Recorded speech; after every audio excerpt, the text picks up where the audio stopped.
Good day and welcome to the Apollo Hospitals Limited earnings conference call. As a reminder, all participant lines will be in the listen-only mode, and there will be an opportunity for you to ask questions after the presentation concludes. Should you need assistance during the conference call, please signal an operator by pressing star and then zero on your touchtone phone. Please note that this conference is being recorded. I now hand the conference over to Mr. Mayank Vaswani from CDR India. Thank you, and over to you, sir. Thank you, Sagar. Good afternoon, everyone, and thank you for joining us on this call hosted by Apollo Hospitals to discuss the financial results for the first quarter of FY2025-26, which were announced yesterday.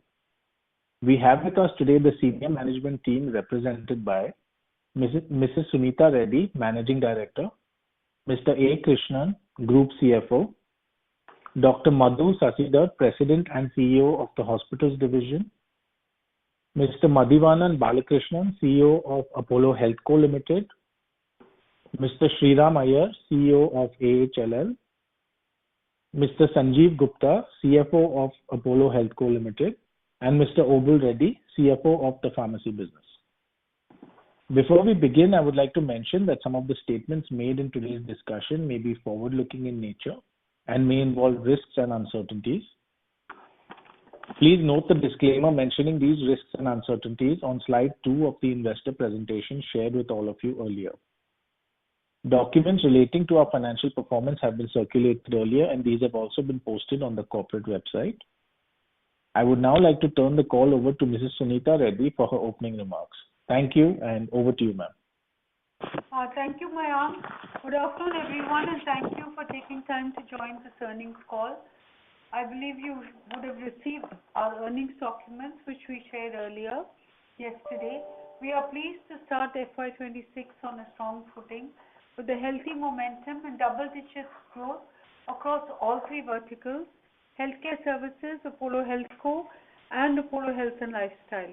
The performance in Q1 reflects consistent execution across key geographies and business segments, resulting in broad-based growth, resilient operating metrics, and improved profitability. Consolidated revenue grew by 15% on a year-on-year basis to 5,842 crores. Within this, healthcare services business has delivered 11% year-on-year revenue growth to rupees 2,935 crores. Revenue from insurance patients saw a year-on-year increase of 13%, while revenue from cash patients grew by 16%. Collectively, these segments accounted for 84% of our inpatient hospital revenue. Surgical revenues grew by 14%.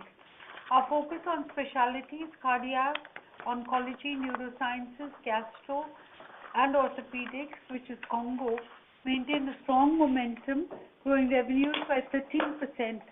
Group-wide occupancy stood at 65% in Q1 FY26. This quarter, we are announcing a change in our reported metrics. We have traditionally reported average revenue per occupied bed. From this quarter, we propose to discontinue this metric from our reports. ARPOB blends pricing, length of stay, and occupancy into one figure. High ARPOB can sometimes reflect higher operational efficiency, like higher acuity mix and better bed turnover rather than pure patient revenue. Growth in ARPOB can result in due to reduction in ALOS or increase in occupancy, which are purely operating metrics and are not related to realization per patient. Unfortunately, health sector stakeholders were sometimes misrepresenting ARPOB growth as price or tariff growth to consumers and the public at large, and implying that hospital inflation is higher than it actually is. This narrative ignored the impact on cost of advancements in technology, therapeutic procedures such as robotics and minimally invasive procedures, which significantly improve patient outcomes.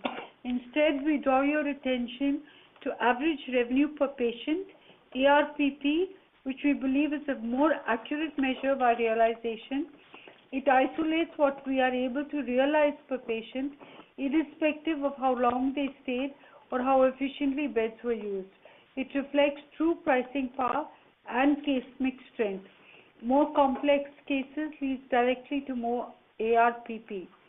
ARPP in quarter 1 FY26 was 1,72,282 rupees and grew by 9% to a combination of better institutional tariffs, case mix, and regular tariffs increase for inflation.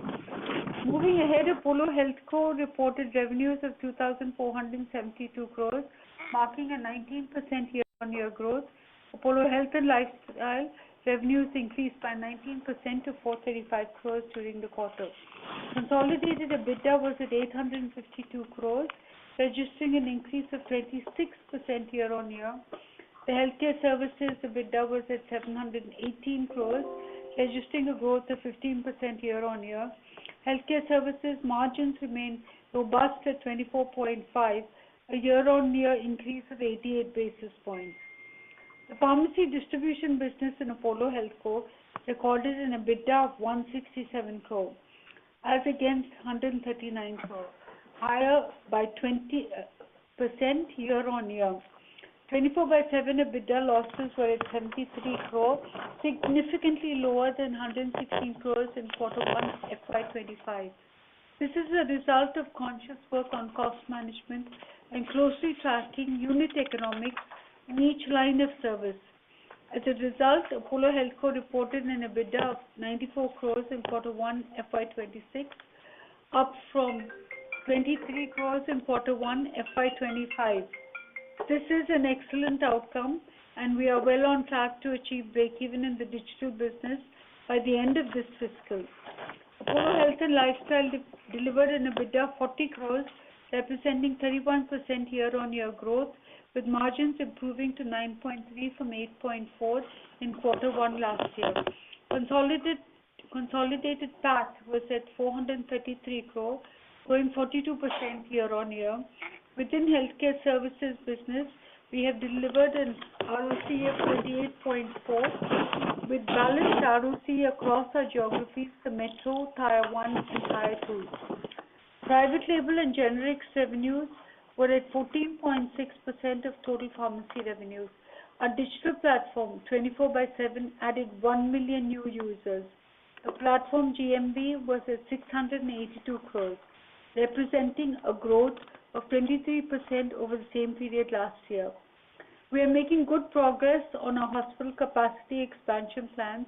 Our dedicated Women's Oncology Center in Delhi, multi-speciality hospital in Pune, acquired hospital in Bangalore, and our multi-speciality hospital in Kolkata will be operational in FY26, a capacity addition of 700 beds. Plans are on others ongoing projects remain on track with phased operationalization in the coming quarters. The strategic reorganization of our omni-channel pharmacy and digital health business is proceeding as planned, and we expect to complete all steps within 18 to 21 months, a timeline that we had earlier announced. The scheme is expected to conclude by the end of FY27, by which time the business is expected to achieve a run rate of 25,000 crores with the revenue with 7% EBITDA margin on a combined basis. Our quarter 1 FY26 performance underscores the resilience and agility of our integrated healthcare ecosystem. We have continued to advance our strategic agenda, deepening our leadership in core healthcare services, scaling our digital and retail platforms, and further enhancing patient outcomes through clinical excellence and innovation. We are well poised to capture the emerging opportunities and sustain our growth momentum through FY26. Our unwavering focus remains on delivering long-term value for patients, partners, and shareholders. On that note, I would like to hand over to the moderator and for questions. I have with me Krishnan, our CFO, Dr. Madhu Shashidhar, CEO of the Hospital Division, Sriram Iyer, CEO of AHLL, Madhivanan, CEO of Apollo Healthco, Obul Reddy and Sanjeev from Apollo Healthco with me, here to take all of your questions. Thank you. Thank you very much. We will now begin with the question and answer session. Anyone who wishes to ask a question may press star then one on their touchtone phone. If you wish to remove yourself from the question queue, you may press star and then two. Participants are requested to use handsets while asking a question. Ladies and gentlemen, we will wait for a moment while the question queue assembles. Again, to register for a question, please press star and then one. Our first question comes from the line of Damayanti Kerai from HSBC. Please go ahead. Hi, thank you for the opportunity and congratulations for good set of number. My first question is on 24/7, where we have seen significant improvement in profitability. So as we can see, operating costs excluding ESOPs were down almost 16% quarter to quarter, and I believe that's the key reason for better profitability. But at the same time, when we look at GMV for the platform, it's down around 14%. So how should we look at your GMV growth ahead? And then you mentioned you will be cost neutral by end of this fiscal itself. So just want to have more clarity on how should we look at the GMV for 24/7 platform. And additionally, if you can update on some of the newer services which were added to the platform like insurance and corporate tie-ups, etc. Thank you. Can I take the question now? Yes, Madhi, please. Madhi, please take that one. Okay, and thank you for the question, Damayanti. So two things. Your assumption is correct. On the cost front, one of the biggest things which was driving cost was our unit economics, which is a combination of our customer acquisition charges, the kind of discounts and the life cycle cost that we incur, and the cost of delivery. At a broader CM1 marginal contribution, we are almost at break even for pharmacy, and this is what contributes the biggest. So a big chunk of the cost that you're seeing, cost reduction that you're seeing is coming from there, which is helping us. Over the next 2 quarters, our pharmacy would be way above the line in terms of unit economics, and therefore we will be in a much better position. On the GMV question that you raised, and this trajectory continues. We continue to keep spending less on marketing. Our customer acquisition is growing at a good, healthy pace of around 200,000 new customers coming to the portfolio, and we are able to retain our customers who come in through our very strong circle program and the constant improvement in service. Specifically on the GMV bit, if you were to notice, our GMV is contributed by 3 lines of business. The first one, driven by pharmacy. The second, diagnostics. In both these cases, the correlation between GMV, revenue, and margins are very straightforward. However, in the business that we drive for the hospitals, which is the both IPOP business as well as the various consult business, compared to last year, we had a redefinition of how we generate GMV. That's why we have restated some of the GMV numbers, which we can explain in detail. But what is effectively done is, earlier we used to take the total GMV which was contributed by Apollo 24/7. Incrementally from this year onwards, we are focusing only on the new customer business that we are generating. That's how our revenue structures are aligned. So for the investors, and the analysts, I would request that we focus a little bit more on the revenue drive as far as hospital is concerned. The hospital IPOP is concerned, both hospital as well as clinics. And for diagnostics and the GMV business will continue. So the restated numbers ensures that we will basically indicate that we have grown on a sequential basis at an 8%, whereas on a year-on-year basis, we have moved on 23%. So it's a simple technical readjustment. The underlying business assumptions remain the same. And from a future perspective, earlier we used to say that 800 to 900 crore of GMV is what will sort of take us to a break even. That number may be around by another 50 to 100 crores, I would say. Maybe the day we start touching 800 crores, some of these things will start playing out because of this readjustment. Okay, just to clarify, you mentioned pharmacy, diagnostic, no change in how you book the Correct. numbers, but it's the IPOP, the hospital consult, etc., where Correct. there was some adjustment, and now we should look at the incremental delta which will come in this part of the business, right? Yes. And we have reinstated both last year. When we talk about the growth numbers, we reinstated accordingly. It reflects the growth in a much more stronger manner. So the reflected number is on like-for-like basis, what we are seeing there. Yes. Okay.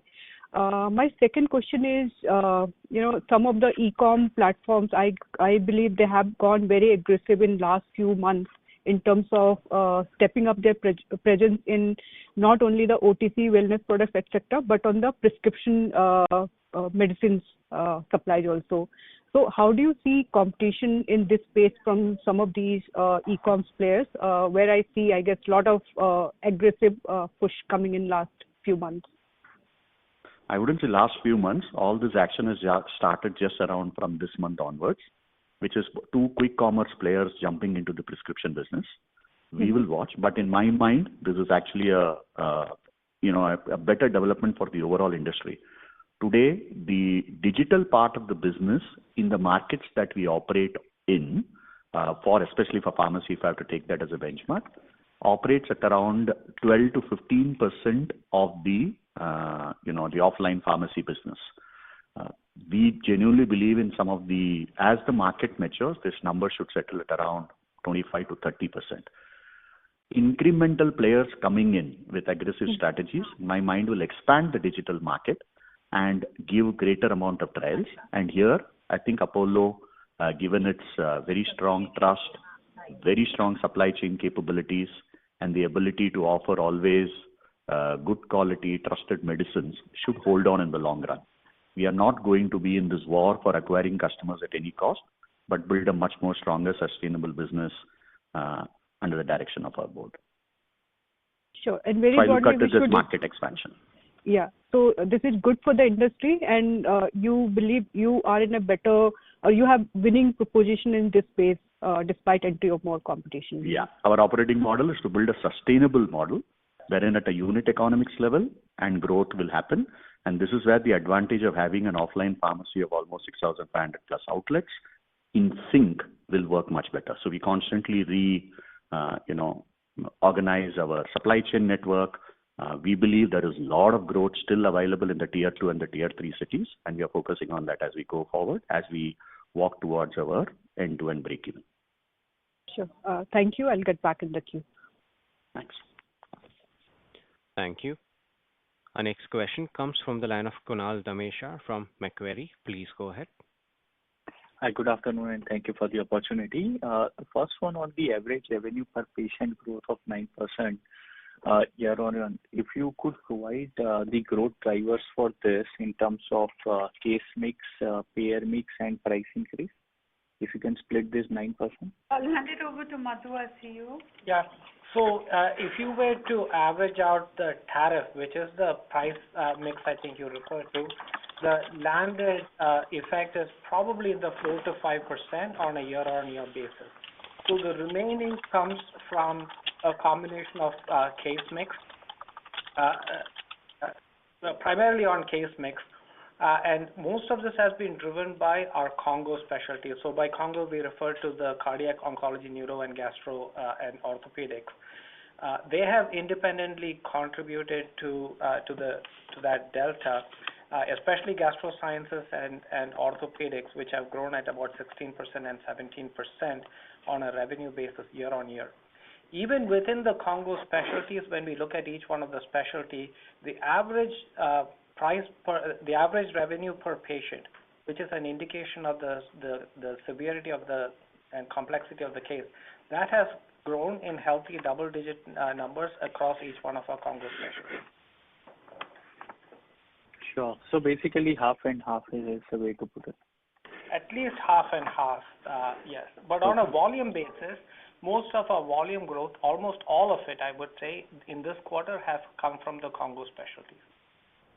Sure. And more cash as well, right? Which is typically slightly higher in terms of as compared to insurance? The payer mix growth has been highest in insurance on a volume basis. It's about 7.8, followed by our cash, which has also grown by about 5%. Sure, sir. Thank you for the clarity. And ma'am suggested that we will be operationalizing around 700 beds. Is that the correct understanding of the 1,577 beds that we are slated to add this year?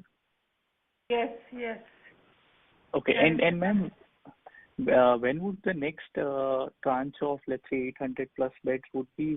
Shall we expect The to be following operational as FY27? Okay. Yes. Sure. And the last clarification from my side on this GMV change. So in Q4, we had guided for revenue to GMV ratio of around 45 to 46% for full year versus 36% in FY25. So now with this redefinition, is there an update to the guidance, or that guidance baked in the redefinition of the IPOP GMV revenue conversion? No, I wouldn't change that. I think we can go with more or less that kind of a tracker. Like I told you, we are focused more on the revenues. So the revenues will have been, there is no change in the definition of the revenue. In fact, it will continue to grow. So I wouldn't make any changes there, please. Can continue with that tracker. And break even is, you said, 800 to 900 crore revenue. At the GMV, revenue we should be able to, on the digital side, we will be hovering between 90 to 100 crores. So once we touch that number, that's out. What I told about 800 crores, the GMV, that's a good indicator. Sure. Thank you and all the best. Thank you. Thank you. Ladies and gentlemen, in order to ensure that the management is able to address questions from all the participants in the conference, please limit your questions to 2 each per participant, and you may rejoin the queue for follow-up questions. Our next question comes from the line of Neha Manpuria from Bank of America. Please go ahead. Yeah, thanks for taking my question. The first question on the hospital business, now that the Bangladesh disruption, patient flow disruption is in the base, is it fair to assume that the hospital growth rate, which has been in the 10-11%, will, inch up to the, mid-teens, along with the bed expansion? Just trying to understand when we go back to the mid-teen growth that we're used to seeing in the hospital business. Yes, Neha, it will certainly go up. I think you will see also an improvement in existing assets as well as the addition of new hospitals. And this is because if I look at the occupancy does not seem to be, showing an improvement. Obviously, we have also seen a decline in A-loss. So I'm just trying to understand, how much of it would be, how will it be reflected in terms of operating metrics of, occupancy? How should I look at that for the existing network? I think we look at the existing delivering close to 13-14%, an additional 10% coming over a period of 3 years from the new facilities. Because there's headroom for growth in the existing, so definitely, we can look at 13 to 14 on existing, and additional 10% coming from new beds in the next 2 to 3 years. Understood. And the margins on these, like you had mentioned before, there is still room for margin expansion on the existing network before we, which is off. Yes. I mean, we'll have losses. Yes. I think there's room for margin expansion. We have a plan to move it to 25%. And as we look at the losses from new hospitals, total impact over a 2-year period could maximum be around 150 crores. And the reason why the impact will be minimal is that we do have large cash flows as opposed to earlier when we did our expansion. So, strong operating cash flows and margins coming from existing, and with some losses, but no huge impact on EBITDA. Understood. And my second question is on, the digital business. What would be the GMV for the full year based on this, rebasing that we have done? And also, if you could give us some color on the new businesses, how they are tracking the app monetization and insurance, how they've been tracking. Sanjeev, can you give the projected GMV? Thanks, Nadi. I'll take the first question, which is, so we closed Q1 with 682. We strongly believe that, we should be hitting a number of about 3,000 to 3,200 crore for the full year, as far as the new way of looking into the GMV. And this should represent roughly 25 to 30% growth versus the previous year. Thank you. Thanks for that. So that we will continue to grow at between 25 to 30% growth, and we have seen our first quarter on schedule. There are certain businesses which we are tightening to ensure that our revenues are on the upswing. Specifically on the new businesses, insurance business, which I had spoken to you about, has started taking, getting some legs. For this quarter, we finished with a 5 crore number, as against we had targeted actually to do around 7 crores. We did 5 crores because some of the technological integrations with the partners are still in process. As this is the first time that we are building it, it's taking a little bit of a time. But a very encouraging sign is that we are getting a reasonably large number of digital customers who are buying very strong products from partners like Niva Bupa and Care and Star Health. We have started off with Health, Life, and the other two will progress. Various other corporate partnerships. We are working together as a One Apollo story, wherein as one full entity, we are approaching larger corporates to build a much stronger story. The SBI story has started off on the right earnest. We are in very early stages again. It's giving us good quality customers on a repeat basis. We will continue to build on these lines of businesses. The insurance business will continue to take a little bit of more investment, both in terms of people and technology, but we are reasonably confident by the end of the year, it will not take away from our break-even objectives. And what about the app monetization? Oh yeah, touch wood. That's also going as per track. While it might not be on the lines of quick commerce, but given very, very specific, we are working in line with, people with, whether it be the weight loss drugs, some of the other mega pharmacy brands, very strong FMCG brands who are a part of the mix. That story is also picking up nicely. So we should be on course for monetization. Okay, that is helpful, sir. Thank you so much. Thank you. Thank you. Our next question comes from the line of Shyam Srinivasan from Goldman Sachs. Please go ahead. Yeah, good afternoon. Thank you for taking my question.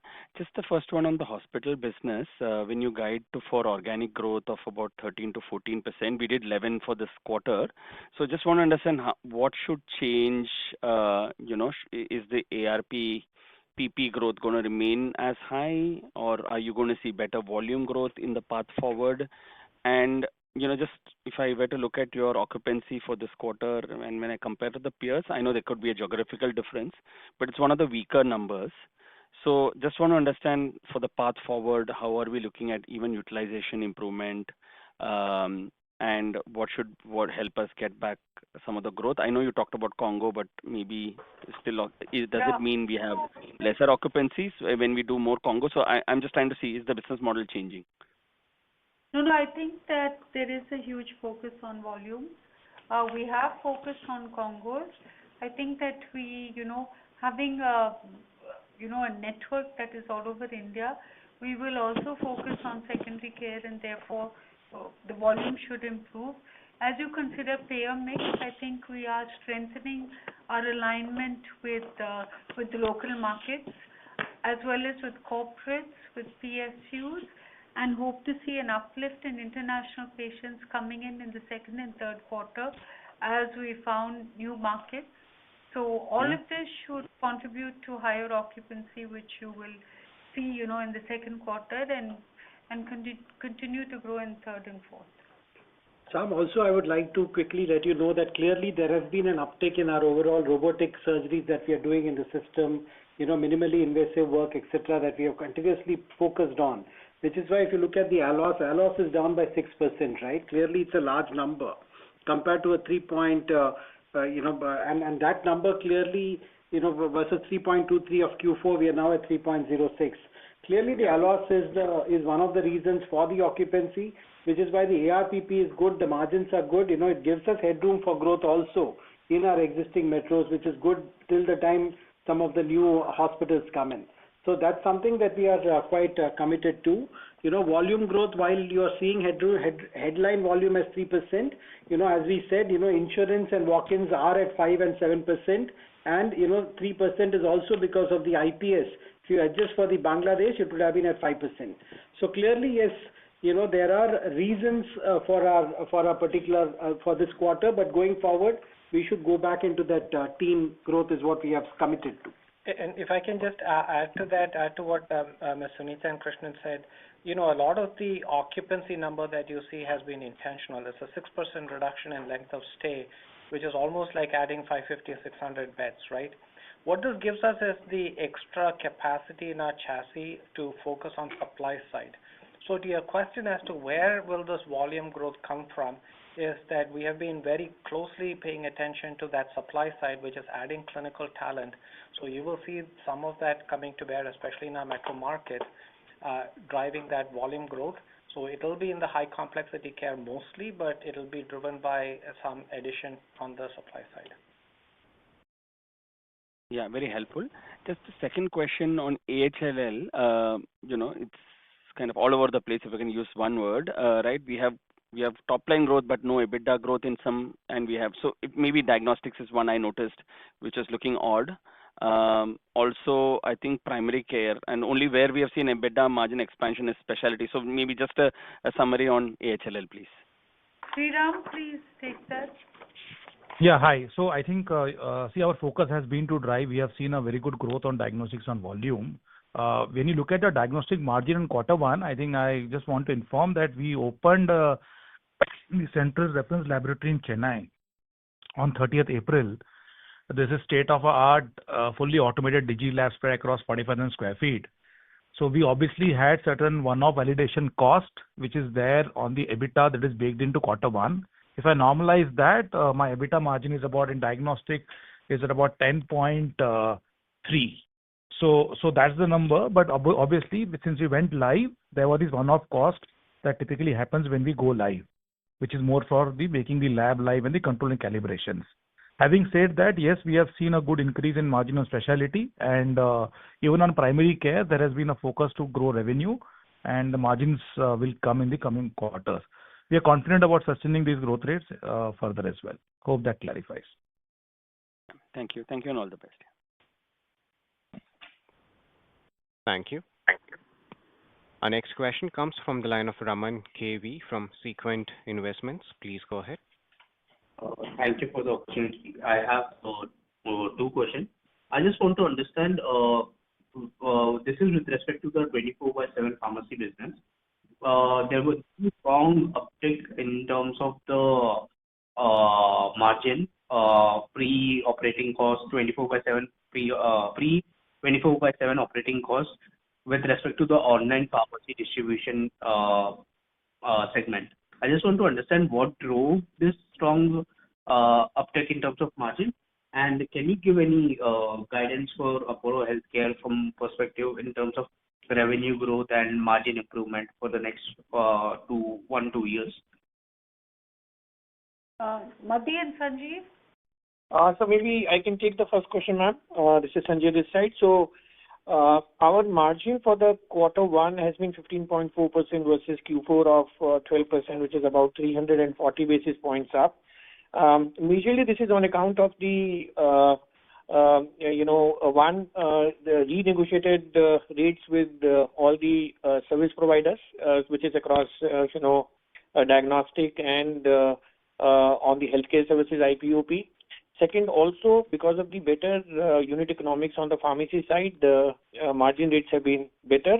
Plus, Q1 also saw insurance uptake, which Madhivanan talked about that in Q1 we had almost 5 crores of insurance, while in Q4 it was roughly 1 to 1.5 crore. And higher upside on the insurance commission also boosted the margin, apart from the fact that the monetization also helped us. So all in all the revenue segments had a better margin profile for Q1 versus Q4.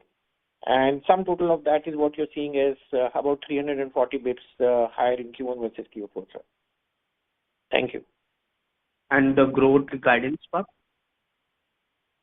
So the GMV of 3,200 that we spoke about, we continue to be on course. Like I told you in our first quarter, we are very much as per our AOP target. Typically, our new customer acquisition continues both for pharmacy. As far as our diagnostic business is concerned, we are at a new normal.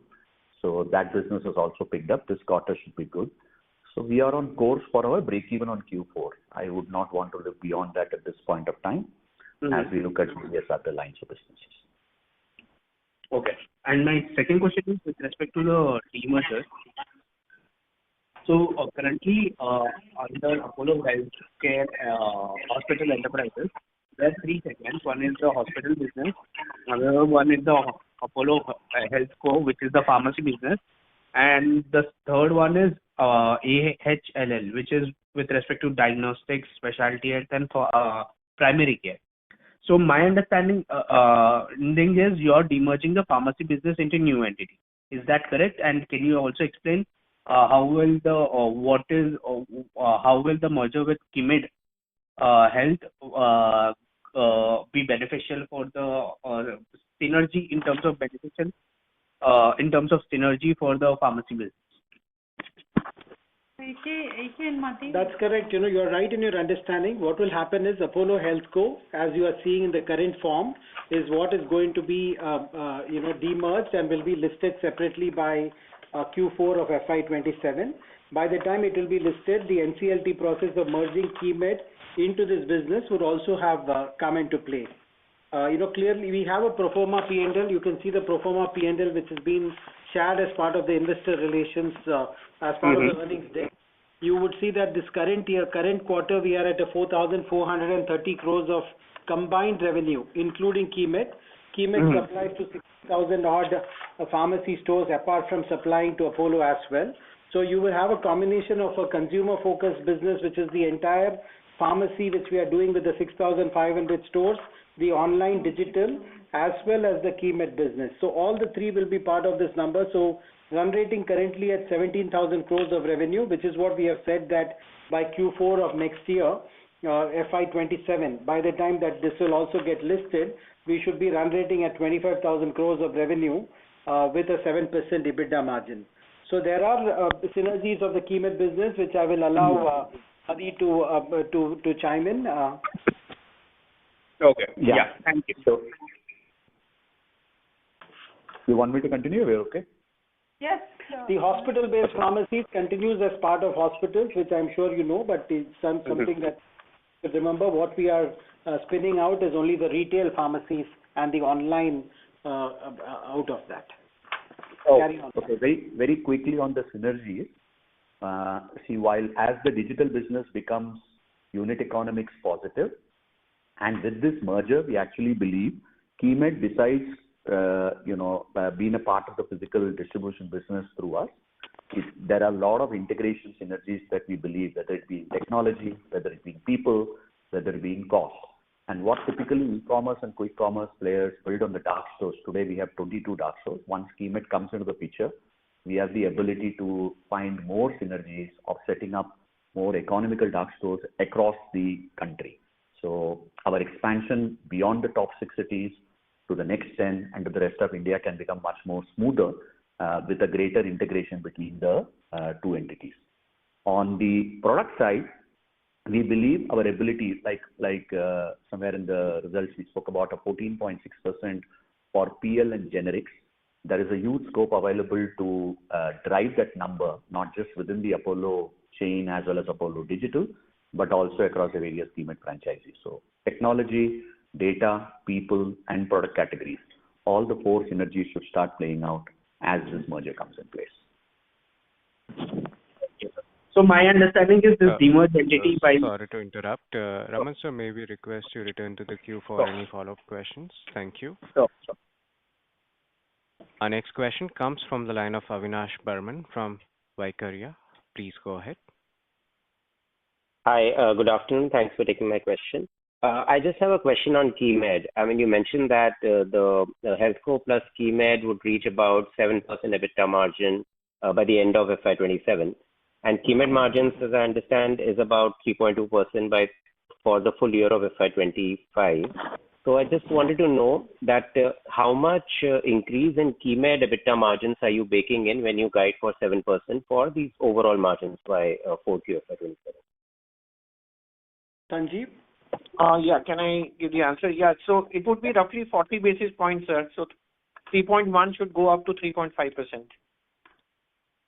Okay. And the levers for this 40 basis point, I mean, is it coming mostly from the gross margins or operating leverage? If you can just. I think majority of this will come through the scale, so that means it will come from the margin side. But we do have the operating cost leverage as well as certain efficiencies that would come in. So that should also there should be some benefit out of from there also. Okay, so if I understand this correctly, 40 basis point improvement in KEBIT margin is coming from, you're saying, both gross margins as well as the scale benefits. That's right. Okay, thank you. That was my only question. Thank you. Thank you. Thank you. Thank you. Our next question comes from the line of Tushar Manudhane from Motilal Oswal Financial Services. Please go ahead. Yes, thanks for the opportunity. So just one clarification on GMV aspect. So you said there's redefining of the GMV and only the new customers to be taken into consideration. So practically, if the same customer is coming for newer indication, then so effectively that will not be counted for GMV. How to think about it? Correct. I think you hit it right. Just let me give you an example. Last Q1, we reported a GMV of 695. That number stands at 553. Is it because roughly 50% of the GMV that we drive for the hospital business is from existing customers, and the balance 50% is from new customers who we bring to the overall Apollo group, either through pharmacy or any other mechanism. Earlier, we used to get the revenue understanding was on the overall basis. Given the new business framework arrangement and the new agreements, our emphasis on maximizing businesses for the new customers. That's why that's the GMV that we are reporting. For the other customers, which is our existing customers, we have a servicing charge, which is much more predictable. So this is the model that we are following. That's why the number is. So the GMV comes down, but the revenue story remains intact and keeps hopefully growing at what we are presenting. But then the GMV will comprise any which is both, right? Either you put it as a share or you put it as a new customer. But for this statement purposes, because we would like to have a direct correlation between the incremental revenue, we have restated it accordingly. So the new one primarily focuses on the new customers. And only that new customer related share would reach out to Healthco from Apollo Group, is that? From a GMV perspective, yes. Revenue is all encompassed. And that percentage, GMV overall, combining the other aspects of GMV, the GMV to revenue ratio is 45 to 46%. It will slightly, yeah, we can maintain it. That's how we intend to bring down our costs. So we are not making any guidance changes there. Okay. So secondly, on the offline pharmacy, the margins have been pretty stable at 7.7. While on a long-term basis, increasing private label or let's say the non-pharma product would drive, but anything further to, any scope to further scale up this EBITDA margin? Obul sir, you want to take that? Yeah. This is, at Healthco level, it operates on a fixed model because we sell to the front-end business on a cost-plus basis. So on a combined basis, it is fixed. This quarter, it is about 25 basis points more than last quarter. So we should see that increase happening with the volume and scale. And one more thing to observe, last 2 quarters, we are at a stable private label number because of the repositioning of some products and introducing the new products. Now we have a separate head coming as to drive that as an initiative. We should see the margin expansion in the coming quarters. Got it, sir. And just lastly on Apollo 24/7. Tushar sir, may we request to return to the queue for follow-up question, please? Okay. Thank you. Our next question comes from the line of Vivek Agarwal from Citigroup. Please go ahead. Yeah, thanks for the question. This is related to hospital margin.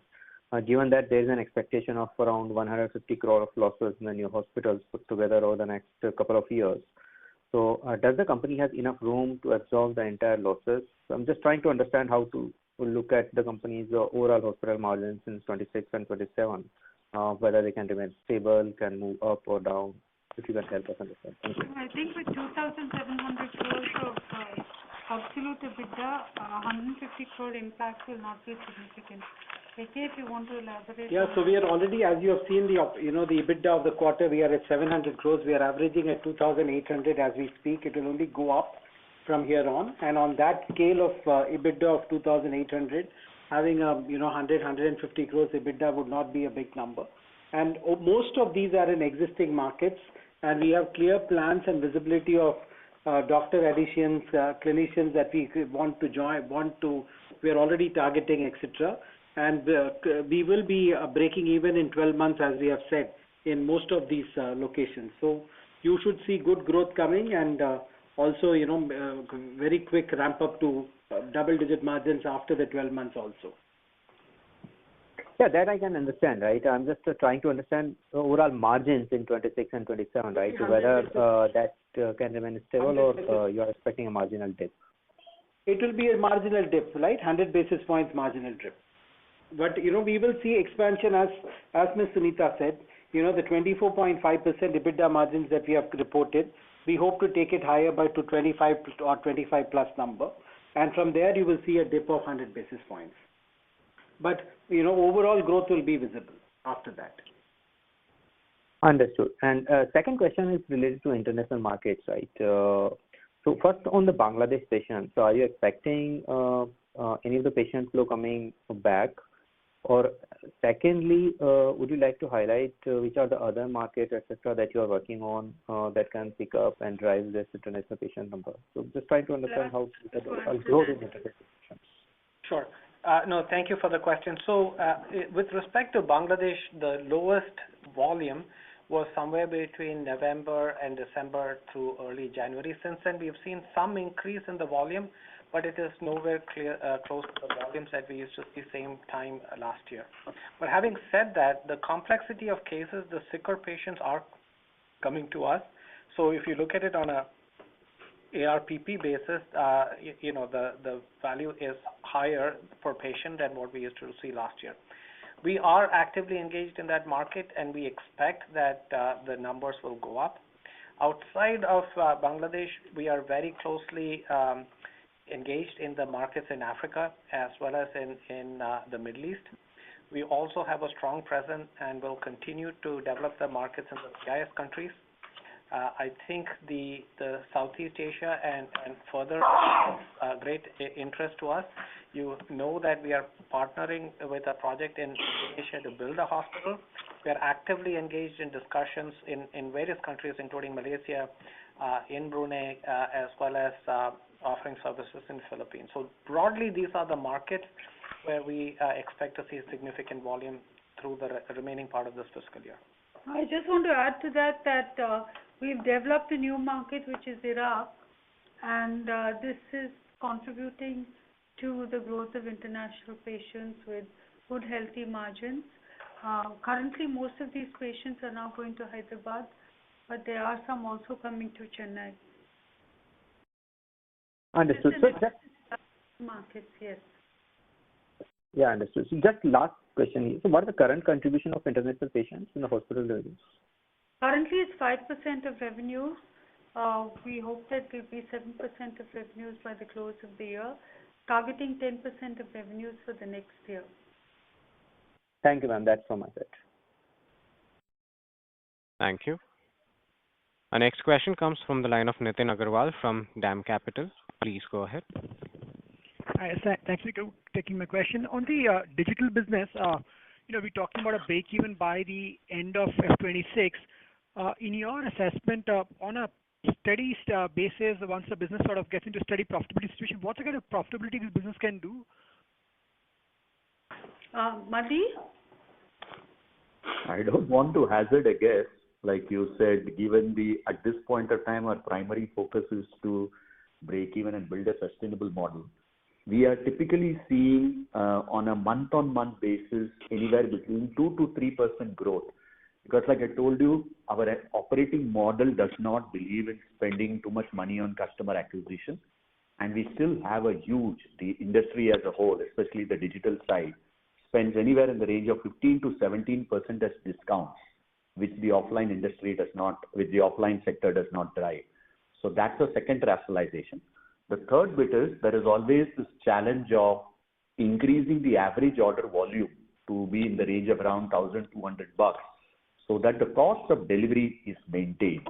So I expect the growth to, on a year-on-year basis, to be in the range of 20 to 25%. Please do not expect astronomical growth. And if this unit economics comes through and we are able to keep our overheads at a constant level, which we are very, very bullish about as the merger plays out, because we will be able to rationalize quite a bit of our costs, then we should be able to continue to grow on a positive basis on the top line on a 30 to 30%, 25 to 30%, and the revenue will be a little bit more muted, at least for one more year.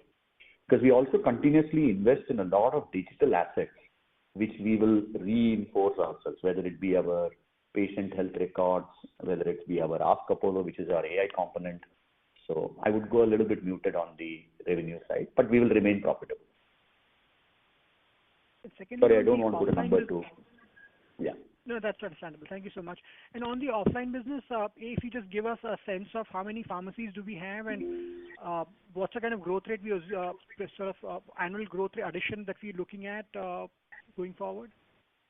Obul sir, you want to take it? We are adding about. Hello. Go ahead. We have during the quarter added about 120 stores, and as informed earlier, we are always planned for adding about 600 stores.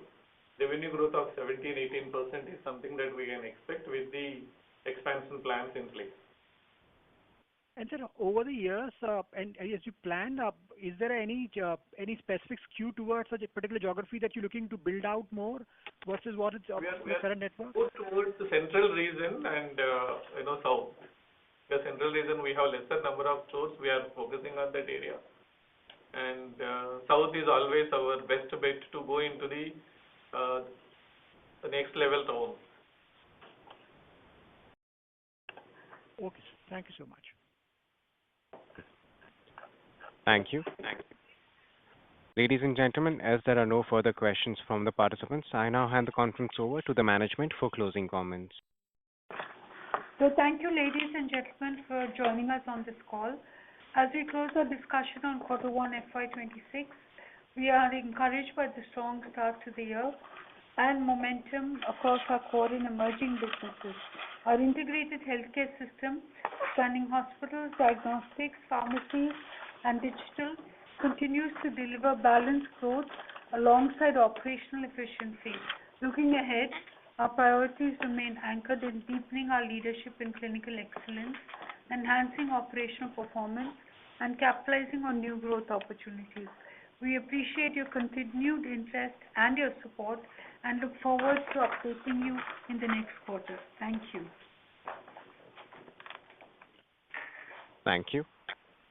On behalf of Apollo Hospitals Limited, that concludes this conference.